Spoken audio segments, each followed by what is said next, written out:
Hi, good evening. This is Devendra sir, senior faculty. Welcome to GS e-learning platform. Okay so మనం కులం ఆవిర్భావ సిద్ధాంతాలు మరి కులం ఎలా ఆవిర్భవించింది అనే పాయింట్ ఆఫ్ వ్యూలో కొన్ని సిద్ధాంతాలు ఉన్నాయి. సో మరి ఆ సిద్ధాంతాలని మనం ఈ వీడియోలో డిస్కస్ చేద్దాం. ఓకే, కులం ఆవిర్భావ సిద్ధాంతాలు ఏమేమి ఉన్నాయి మరి?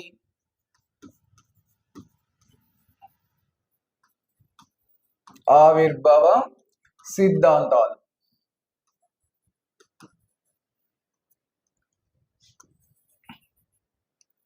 సో ఒరిజిన్ థియరీస్ అంటాం.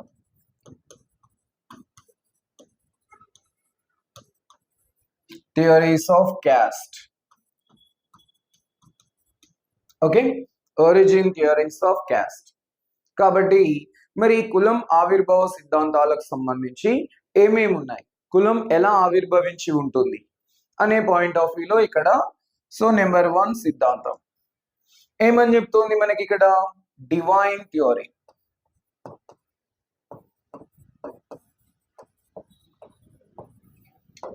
దైవదత్త సిద్ధాంతం అంటాం.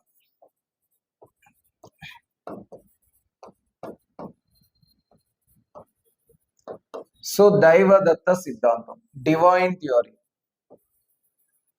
ఓకే, దైవదత్త సిద్ధాంతం ఏంటి మరి? దైవదత్త సిద్ధాంతం, ఈ సిద్ధాంతానికి మూలం ఏంటి అంటే ఋగ్వేదం. ఈ సిద్ధాంతానికి మూలం ఏంటండి? ఋగ్వేదం. మరి ఋగ్వేదం ఏమని చెప్తోంది ఇక్కడ? సో ఋగ్వేదం ఏమని చెప్తోంది? అనులోమ ప్రతిలోమ వివాహాల ఫలితంగా కులం ఆవిర్భవించి ఉంటుంది అంటుంది ఋగ్వేదం. ఓకేనా?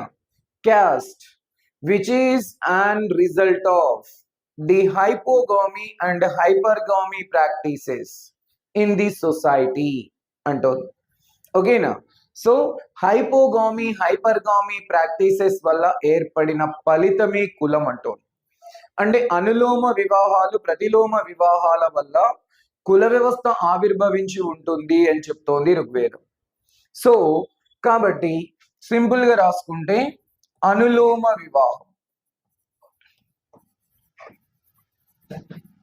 సో అనులోమ వివాహం, దీన్ని ఇంగ్లీష్ లో ఏమంటున్నాం? హైపర్గామి. 2 ప్రతిలోమ వివాహం. సో ప్రతిలోమ వివాహం. ఓకేనా? సో ప్రతిలోమ వివాహం, దీన్ని ఏమంటున్నాం? హైపోగామి. హైపోగామి అనులోమ ప్రతిలోమ వివాహాల ఫలితంగా ఆవిర్భవించిన వ్యవస్థనే కుల వ్యవస్థ అని చెప్తోంది ఋగ్వేదం. ఓకేనా? సో కాబట్టి so caste which is an result of hypogamy and hypergamy practices in this society stated by Rigveda. Okay, stated by Rigveda. So ఎగువ వర్ణానికి చెందిన పురుషుడు దిగువ వర్ణానికి చెందిన స్త్రీలని వివాహం ఆడినట్లయితే ఆ వివాహ వ్యవస్థని అనులోమ వివాహం అంటున్నాం, హైపర్గామి. సో ఎగువ వర్ణానికి చెందిన వరుడు ఏమంటాం? So upper class groom, upper class groom. అలాగే lower class bride. So lower class bride వాళ్ళిద్దరి మధ్య వివాహం జరిగితే దాన్ని ఏమంటున్నాం? హైపర్గామి, అనులోమ వివాహం. ఎగువ వర్ణానికి చెందిన బ్రైడ్ వధువు, దిగువ వర్ణానికి చెందిన వరుడు. సో ఎగువ వర్ణానికి చెందిన వధువు దిగువ వర్ణానికి చెందిన వరుడికి మధ్య వివాహం జరిగితే దానిని హైపోగామి అంటున్నాం, ప్రతిలోమ వివాహం. అలా సో ఇప్పుడు అనులోమ వివాహాలు ప్రతిలోమ వివాహాల వల్ల వచ్చిన నూతన జనరేషన్, నూతన తరానికి కొత్త వృత్తులను నిర్ణయించడానికి, కొత్త జాతులను గుర్తించడానికి సో ఈ కుల వ్యవస్థ అనేది ప్రారంభించారు అని చెప్తోంది ఋగ్వేదం. కాబట్టి ఋగ్వేదంలో ఏకంగా 16 కులాల ప్రస్తావన కూడా ఉందండి. ఎన్ని కులాల ప్రస్తావన ఉంది? 16 కులాల ప్రస్తావన కూడా ఉంది. ఓకే, సో ఇది డివైన్ థియరీ, దైవదత్త సిద్ధాంతం అంటున్నాం. ఈ సిద్ధాంతానికి మూలం సోర్స్ ఏంటి అంటే ఋగ్వేదం. క్లియర్? నెంబర్ 2. సో రెండవ సిద్ధాంతం ఏమని చెప్తోంది? Racial theory.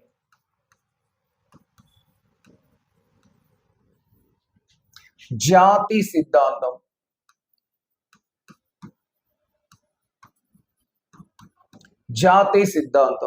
హెర్బర్ట్ రిస్లే దీని గురించి ప్రస్తావించాడు. మరి హెర్బర్ట్ రిస్లే ఏమంటున్నాడు జాతి సిద్ధాంతంలో అంటే ఇక్కడ చూడండి. సో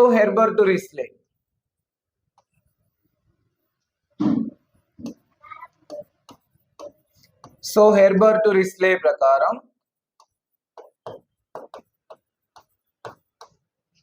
కులం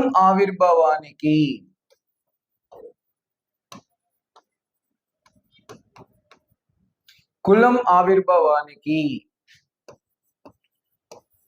జాతి కారకంగా కలదు అని పేర్కొన్నారండి.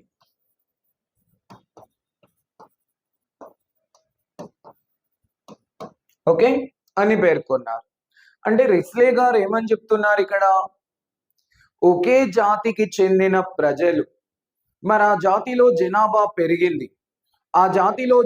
పెరిగింది కాబట్టి మరి ఆ పెరిగిన జనాభా అంతా కూడా కాలక్రమంలో నూతన వృత్తుల్లో స్థిరపడ్డారు. మరి అలా నూతన వృత్తుల్లో స్థిరపడడం వల్ల ఒకే వృత్తిని పాటించే వర్గాలన్నీ అంతర్వివాహ నియమాన్ని పాటించి కాలక్రమంలో అదే కులంగా మారి ఉంటుంది అని చెప్తున్నాడు రిస్లే. కాబట్టి సో ఇప్పుడు ఈయన ఏమంటున్నాడు? ఒకే జాతికి చెందిన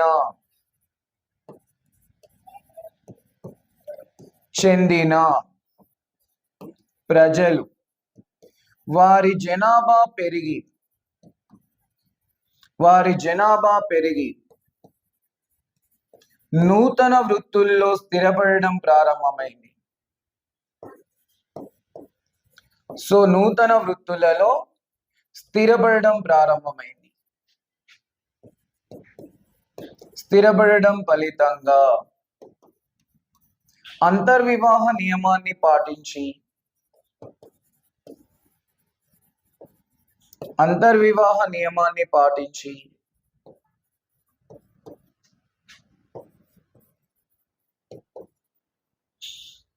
ఒక కులంగా మారి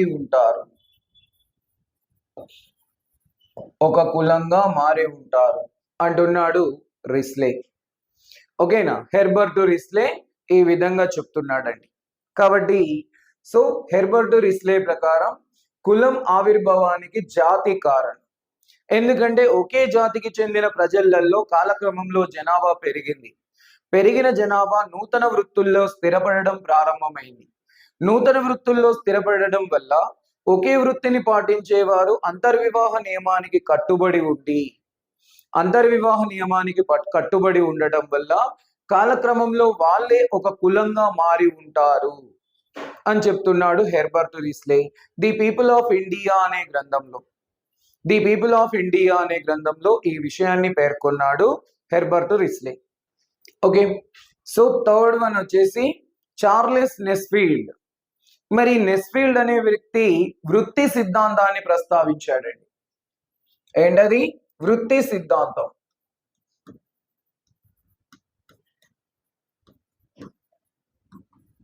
సో వృత్తి సిద్ధాంతం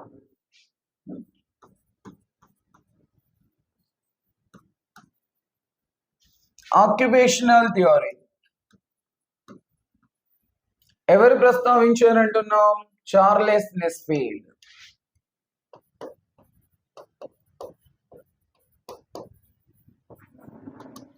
ఈయనేమంటున్నాడు? కుల వ్యవస్థ ఆవిర్భావానికి ప్రధానమైన కారణం వృత్తి. ఒకే వృత్తిని పాటించే ప్రజలు అంతర్వివాహ నియమాన్ని పాటించడం ద్వారా ఒక కమ్యూనిటీగా, ఒక సమూహంగా మారి, ఒక సమూహంగా కొనసాగడం వల్ల కులంగా స్థిరపడ్డారు, కులంగా గుర్తింపు పొందారు అంటున్నాడు నెస్ఫీల్డ్. ఓకేనా? సో కులం ఆవిర్భావానికి వృత్తి కారణం. సో వృత్తి కారణం. ఒకే వృత్తిని పాటించేవారు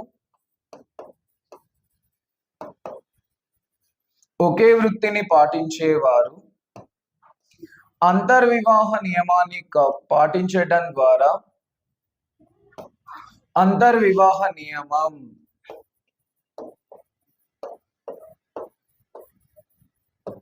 పాటించటం ద్వారా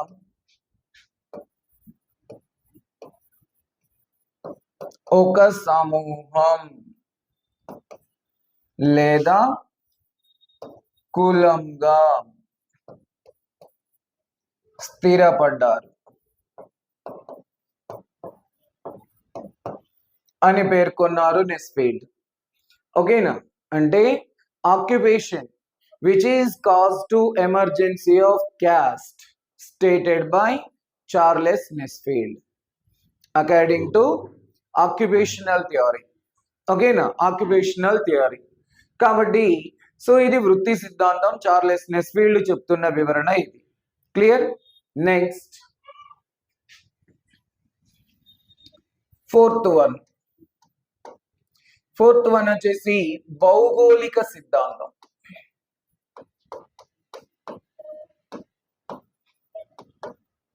భౌగోళిక సిద్ధాంతం, జియోగ్రాఫికల్ థియరీ.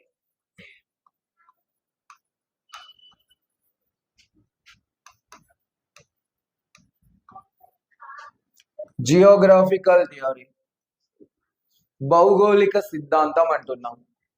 ఎవరు ప్రస్తావించారు? గిల్బర్ట్. సో ఎవరు ప్రస్తావించారు? గిల్బర్ట్. కాబట్టి ఇప్పుడు గిల్బర్ట్ ప్రకారం ఏమంటున్నారు? ఒకే భౌగోళిక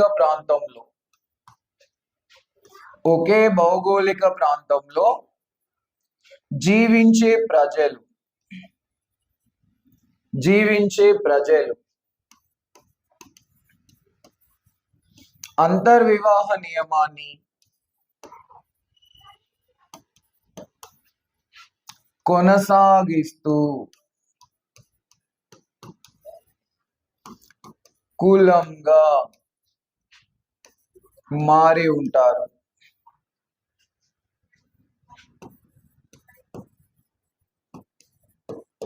అని పేర్కొన్నారు. So Gilbert. ఎందుకు?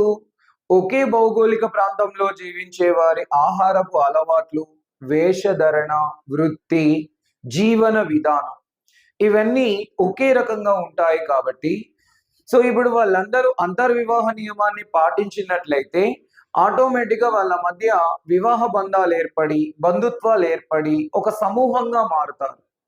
మరి ఆ సమూహమే కులంగా స్థిరపడి ఉంటుంది అంటోంది Gilbert.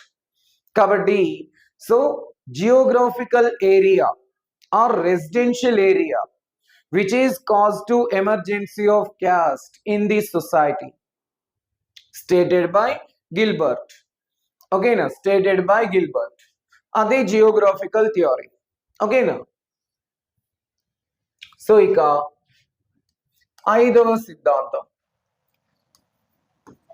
race and functional theory.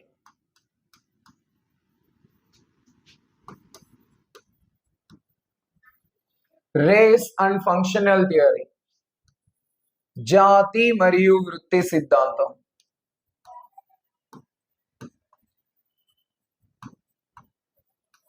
జాతి మరియు వృత్తి సిద్ధాంతం. ఓకేనా? రేస్ అండ్ ఫంక్షనల్ థియరీ, జాతి మరియు వృత్తి సిద్ధాంతం అంటున్నాం. ఏంటి మరి జాతి మరియు వృత్తి సిద్ధాంతం? సో కులం ఆవిర్భావానికి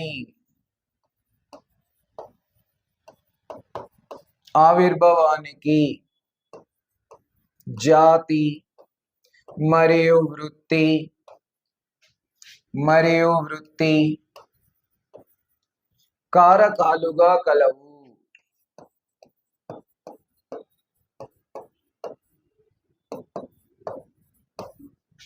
అని పిఎఫ్ స్లేటర్ పేర్కొన్నారు. పిఎఫ్ స్లేటర్ పేర్కొన్నారు. ఓకేనా?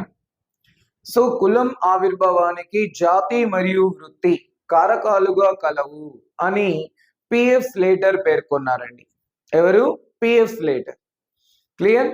సో ఇది race and functional theory. P F Slater దీన్ని ప్రస్తావించడం జరిగింది.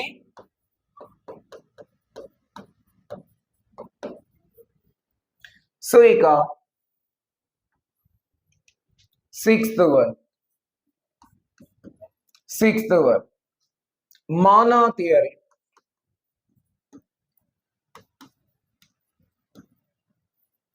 మానా సిద్ధాంతం.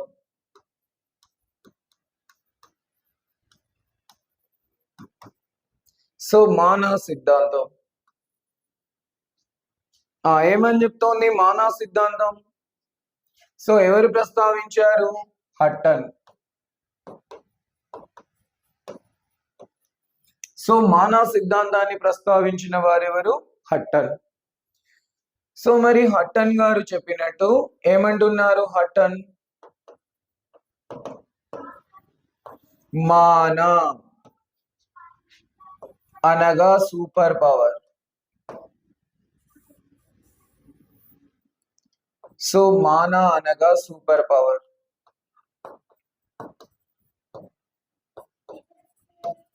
సూపర్ పవర్ మీన్స్ మానవ అతీత శక్తి.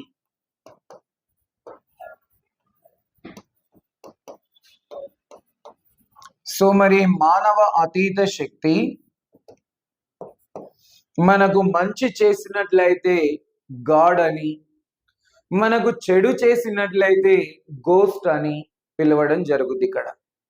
కాబట్టి సో మనకు మంచి జరిగితే దేవుడు అని, మనకు చెడు జరిగితే దయ్యము అని మనం పిలుస్తాం. అంటే positive energy recognized as a god, negative energy recognized as a ghost. ఓకేనా? Positive energy recognized as a god, negative energy recognized as a ghost. Clear? So కాబట్టి మరి ఇప్పుడు దేవుడు ఉన్నాడు అని నమ్మేవాడు ఆటోమేటిక్ గా ఎవరున్నారని నమ్ముతాడు? గోస్ట్ అని నమ్ముతూ ఉంటాడు. ఎందుకంటే సురులు ఉన్నప్పుడు అసురులు కూడా ఉంటారు కదా.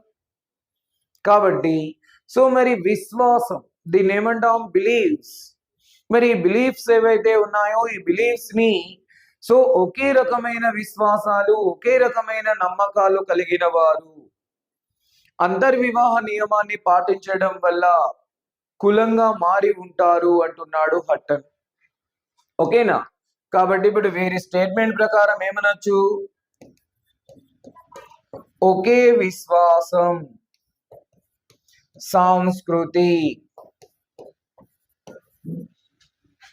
సంస్కృతి గల ప్రజలు కులంగా మారి ఉంటారు.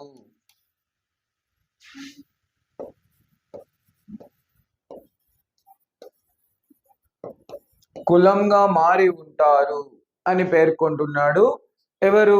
హట్టన్. ఓకేనా? సో కాబట్టి ఒకే విశ్వాసం, ఒకే సంస్కృతి గల ప్రజలు కులంగా మారి ఉంటారు అని పేర్కొంటున్నాడు హట్టన్. క్లియర్? సో ఇది mana theory. Okay, mana theory. Next బ్రాహ్మణిక సిద్ధాంతం, 7th వన్.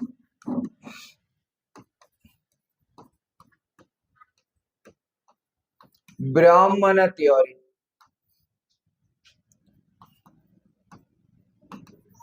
బ్రాహ్మణ సిద్ధాంతం. అలాగే సో ఈ బ్రాహ్మణ సిద్ధాంతాన్ని ప్రస్తావించిన వ్యక్తి అబ్బే డ్యుబోయిస్.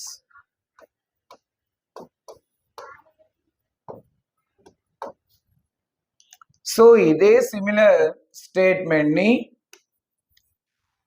సో అబ్బే డ్యుబోయిస్ కాదండి, జిఎస్ గార్వే. ఓకేనా?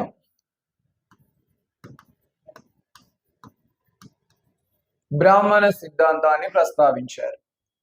ఇప్పుడు పొలిటికల్ థియరీ.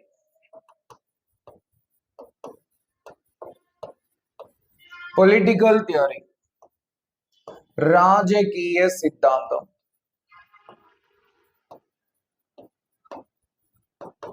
రాజకీయ సిద్ధాంతం దీన్ని ప్రస్తావించింది ఎవరు? అబ్బే డ్యూబోయిస్.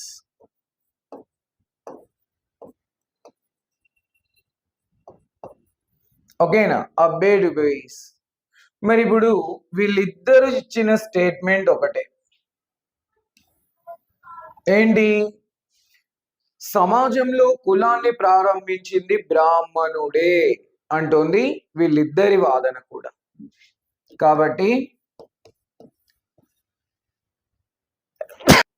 సో కులం సృష్టికర్త బ్రాహ్మణుడు మాత్రమే అంటున్నారు వీరిద్దరు.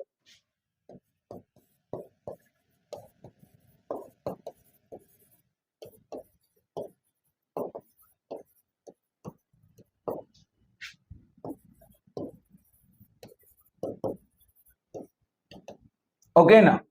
సో కులం సృష్టికర్త బ్రాహ్మణుడు మాత్రమే అంటున్నారు వీళ్ళిద్దరు కూడా. ఎందుకు? సమాజంలో 3% జనాభా కూడా లేని బ్రాహ్మణులు సమాజం మొత్తం పైన ఆధిపత్యాన్ని కలిగి ఉన్నారు. విద్యారంగం 100% వాళ్ళ నియంత్రణలో ఉంది. ప్రభుత్వ ఉద్యోగాలు 90% వాళ్ళే ఉన్నారు. సామాజిక ఆస్తులు 60% వాళ్ళ నియంత్రణలో ఉన్నాయి. ఆఖరికి పాలకుడైన క్షేత్రియుడు కూడా బ్రాహ్మణుడి అడుగుజాడళ్లలో నడుస్తున్నాడు. మరి అంతటి హోదాని, అంతటి గౌరవాన్ని, అంతటి సిరి సంపదలని, అంతటి ఆధిపత్యాన్ని కలిగి ఉన్న బ్రాహ్మణుడు భవిష్యత్తులో ఎవడు కూడా తనకు పోటీగా మారకుండా, మరే సామాజిక వర్గం తనకు పోటీగా రాకుండా నివారించడం కోసం, సో ఆ కాంపిటీషన్ ని ఎరాడికేట్ చేయడం కోసం బ్రాహ్మణుడు సృష్టించిన వ్యవస్థనే కులం అంటున్నారు వీరిద్దరు. ఎందుకు అలా జరిగింది అంటే, బ్రాహ్మణుడు సో ఈ కులాన్ని నిర్మించడం వల్ల ఏమైంది? ఈ కులంలో పుట్టినవాడు ఈ వృత్తిలో మాత్రమే ఉండాలి, కొత్త వృత్తిలోకి వెళ్ళే వెసులుబాటు లేదు అనే నిషేధాజ్ఞలు ఉన్నాయి. అందుకే సో బ్రాహ్మణుడు తనకు పోటీగా మరెవ్వరు భవిష్యత్తులో మారకుండా ఉండడానికి ముందు జాగ్రత్తలో భాగంగా వాడు నిర్మించిన వ్యవస్థనే కులం అంటున్నారు వీళ్ళిద్దరు. ఓకేనా? సో కాబట్టి caste which was created by the Brahmins because due to eradication of competition, eradication of their competition. Okay na? Eradication of competition against them. Clear? So eradication of competition against them. So వారికి వ్యతిరేకంగా ఎలాంటి competition రాకుండా ఉండడానికి వాళ్ళు నిర్మించిన వ్యవస్థనే కులం. ఎందుకంటే కులం యొక్క ప్రాథమిక లక్షణం వృత్తి కూడా. కాబట్టి ఒకే వృత్తిని పాటించే వారందరూ ఒక కులం. కాబట్టి ఇప్పుడు ఆ కులస్తులు మరో వృత్తిలోకి వెళ్ళే వెసులుబాటు కూడా లేదు. ఓకేనా? మరో వృత్తిలోకి వెళ్ళే వెసులుబాటు కూడా లేదు. సో ఇక multi factors theory.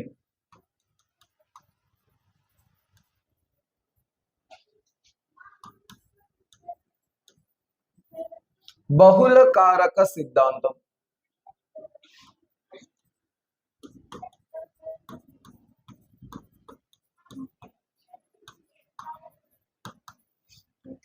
So Ram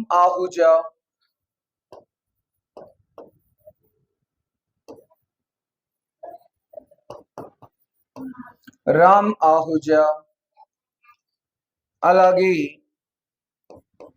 ఇక్కడ మజుందర్,